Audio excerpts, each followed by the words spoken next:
Tako so Benečani postali Otočani in Otočani ostajajo, še vedno ljudstvo zase, še vedno s pridihom begunske žalosti.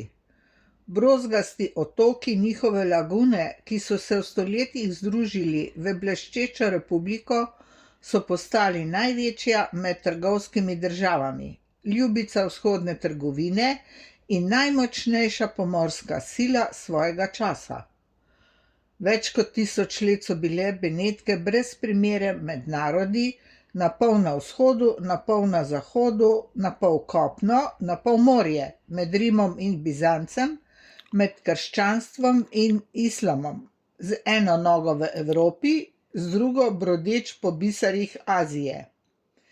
Imenovali so se Serenissima, odevali so se v zlate tkanine in imele so svoj koledar, po katerem se leto začenja 1. marca,